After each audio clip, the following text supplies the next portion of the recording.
રોજ સવારે અને સાંજે સાંભળો. બ્રહ્માજી દ્વારા કહેવાયેલું દેવી કવચ. ઓમ ચંડિકા દેવીને નમસ્કાર. માર્કંડેયજીએ કહ્યું, હે પિતામહ, જે આ સંસારમાં પરમ ગોપનીય અને મનુષ્યોનું બધી રીતે રક્ષણ કરનારું છે અને જેને તમે અત્યાર સુધી બીજા કોઈ સામે પ્રગટ ન કર્યું હોય એવું કોઈ સાધન મને કહી બતાવો. બ્રહ્માજી બોલ્યા, હે બ્રાહ્મણ, એવું સાધન તો એકમાત્ર દેવીનું કવચ જ છે, જે ગોપનીય કરતા પણ પરમ ગોપનીય, પવિત્ર તથા બધા પ્રાણીઓ ઉપર ઉપકાર કરનારું છે. હે મહામુનિ, તે તમે સાંભળો. દેવીની 9 મૂર્તિઓ છે. તેમને નવદુર્ગા કહે છે. તેમના અલગ અલગ નામો બતાવવામાં આવે છે. પહેલું નામ શૈલપુત્રી છે, બીજું નામ બ્રહ્મચારિણી છે, ત્રીજું ચંદ્રઘંટાના નામે પ્રસિદ્ધ છે, ચોથી મૂર્તિને કુષ્માંડા કહે છે, પાંચમી દુર્ગાનું નામ સ્કંદ માતા છે, છઠ્ઠી દુર્ગાનું નામ કાત્યાયની છે, સાતમું સ્વરૂપ કાલરાત્રિ, આઠમું સ્વરૂપ મહાગૌરી અને નવમી દુર્ગા એટલે સિદ્ધિદાત્રી. આ બધા નામ વેદ ભગવાન દ્વારા કહેવાયા છે. જ્યારે કોઈ મનુષ્ય અગ્નિથી સળગી રહ્યો હોય, યુદ્ધ ભૂમિમાં શત્રુઓથી ઘેરાઈ ગયો હોય, સંકટમાં ફસાઈ ગયો હોય તેનું તથા કોઈ ભયથી ડરી ગયો હોય અને દુર્ગાનું શરણ લીધું હોય તેનું ક્યારેય કોઈ અમંગળ થતું નથી. યુદ્ધના સમયે મુશ્કેલી હોવા છતાં પણ તેને કોઈ વિપત્તિ ઉદ્ભવતી નથી. તેને શોક, દુઃખ અને ભય પ્રાપ્ત થતા નથી. જેમણે દેવીનું ભક્તિપૂર્વક સ્મરણ કર્યું છે તેમનો અભ્યુદય નક્કી છે.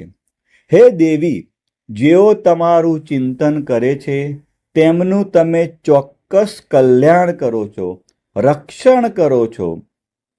ચામુંડા દેવી પ્રેત ઉપર આરૂઢ થયેલા હોય છે અને વારાહી પાડા પર સવારી કરે છે. ઇન્દ્રિનું વાહન ઐરાવત હાથી છે, વૈષ્ણવી ગરુડ પર આવે છે અને માહેશ્વરી આખલા પર આરૂઢ થયેલા છે. કૌમારીનું વાહન મોર છે, વિષ્ણુપ્રિય લક્ષ્મી કમળ પર વિરાજમાન છે અને તેમના હાથમાં લાલ કમળ છે. આખલા પર આરૂઢ થયેલ દેવી ઈશ્વરીએ શ્વેત વસ્ત્ર ધારણ કરી રાખ્યા છે. બ્રાહ્મી હંસ પર બેઠેલા છે અને બધા જ આભૂષણો ધારણ કર્યા છે. આ બધી દેવીઓ માતાઓ યોગ શક્તિઓથી સંપન્ન છે, જેઓ અનેકવિધ આભૂષણો પહેરવાથી શોભે છે. તેમણે અનેક રત્નો ધારણ કર્યા છે, ક્રોધથી ભરેલી છે અને ભક્તોનું રક્ષણ કરવા રથમાં બેઠેલી છે. આ દેવીઓના હાથમાં શંખ, ચક્ર, ગદા, શક્તિ, હળ, મૂષળ, ખેટક, તોમર, કુહાડી, દોરડું, કુંત, ત્રિશૂળ અને ઉત્તમ ધનુષ્ય ધારણ કરેલા છે.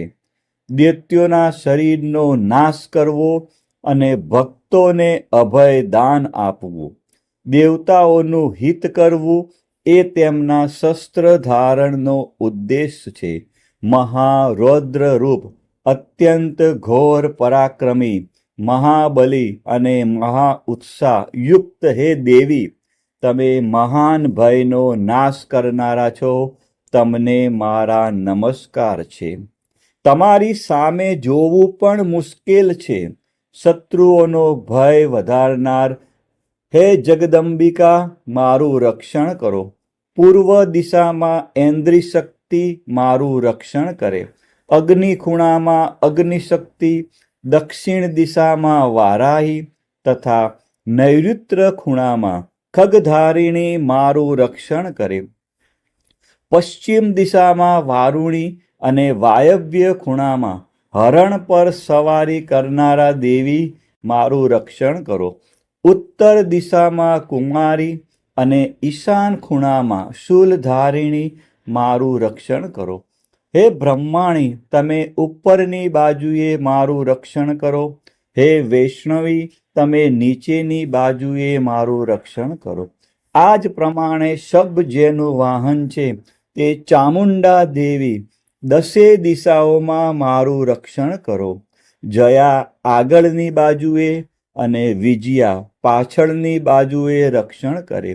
ડાબા ભાગે અજિતા દેવી, જમણા ભાગે અપરાજિતા મારું રક્ષણ કરે.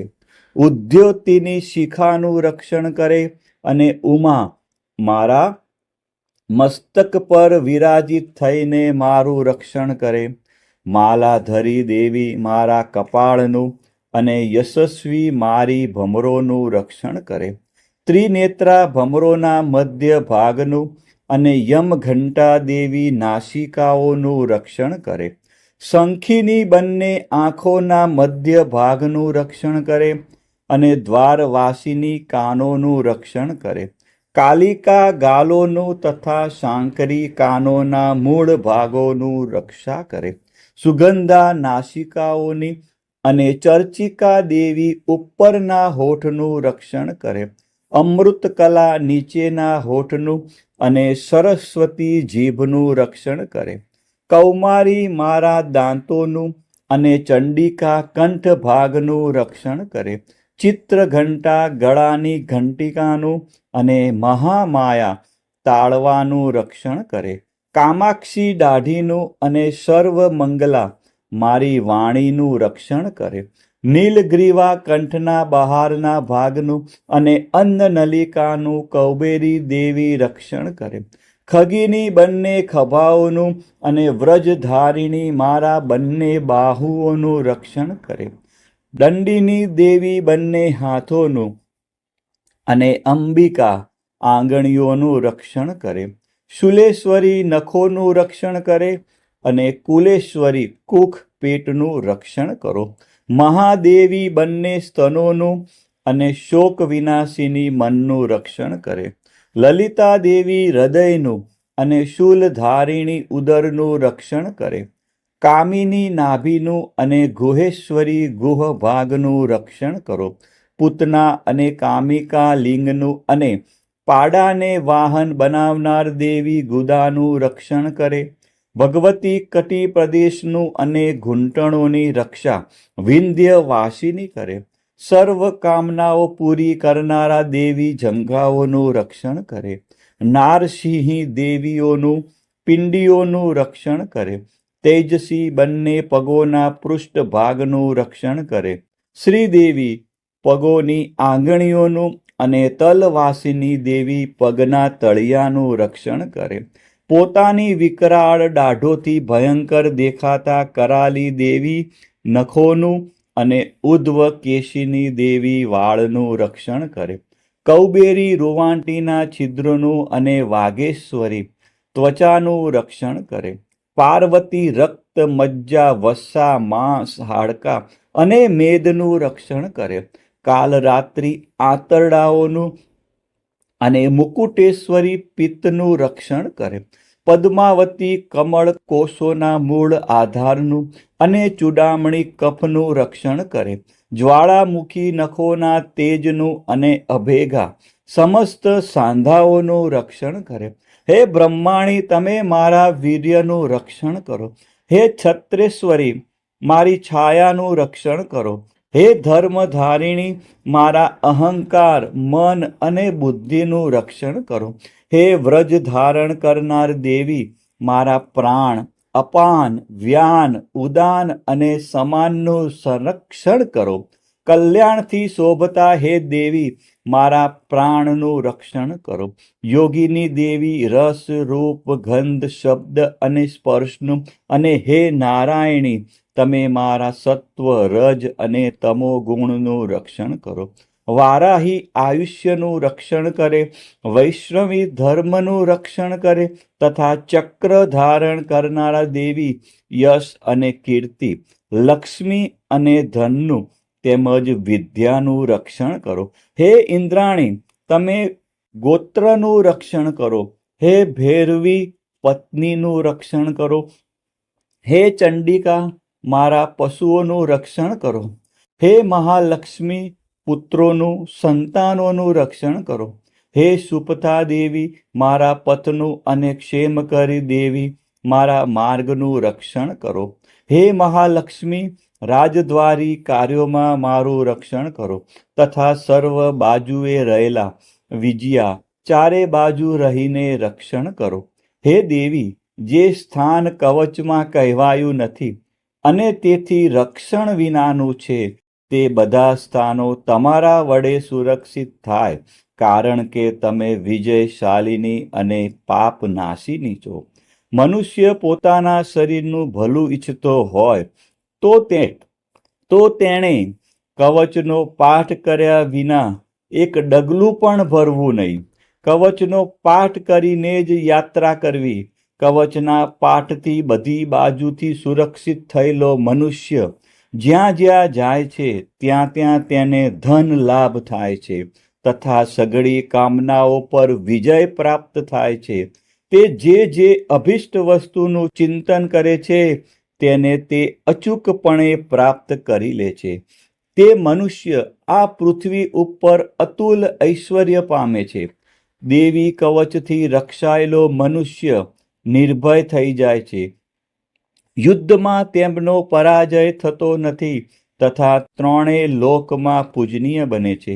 આ દેવી કવચ દેવતાઓને પણ દુર્લભ છે. જે આ કવચનો દરરોજ 3 સંધ્યાએ શ્રદ્ધાપૂર્વક પાઠ કરે છે તેની દેવી કલા પ્રાપ્ત થાય છે તથા તે ત્રણેય લોકમાં પરાજિત થતો નથી. એટલું જ નહીં, તે અપમૃત્યુથી રહિત થઈને 100 કરતાં પણ વધુ વર્ષ જીવે છે. કવચ ધારણ કરનારા મનુષ્યની રાજા તરફથી સન્માન અને વૃદ્ધિ થાય છે. આ કવચ મનુષ્યના તેજની વૃદ્ધિ કરનારું અને ઉત્તમ છે. આ કવચનો પાઠ કરનારો મનુષ્ય પોતાની કીર્તિથી શોભા પામીને પૃથ્વી ઉપર પોતાના સુયશ સાથે સાથે વૃદ્ધિ પામે છે. જે પહેલા દેવી કવચ કરીને સપ્તસતી ચંડી પાઠ કરે છે, તેની જ્યાં સુધી વન પર્વત હોય ત્યાં સુધી તે આનંદથી યુક્ત આ પૃથ્વી ઉપર રહે છે. તેના પુત્રો પૌત્રો સંતાન પરંપરા બનેલી રહે છે. પછી દેહાંત થતા તે મનુષ્ય મહામાયાની કૃપાથી નિત્ય પરમ પદને પામે છે, જે દેવતાઓને પણ દુર્લભ છે. તે સુંદર દિવ્ય રૂપ ધારણ કરે છે અને કલ્યાણ શિવની સાથે આનંદનો ભાગી બને છે. દેવી કવચ સમાપ્ત. બોલો શ્રી અંબે માત કી જય, ચામુંડા માત કી જય, ખોડિયાર માત કી જય, ઉમિયા માત કી જય, મહાકાળી માત કી જય. આ જ પ્રમાણે રોજ સવારે, સાંજે અને રાત્રે દેવી કવચનો પાઠ અવશ્ય કરવો અથવા સાંભળવો. જય અંબે માં.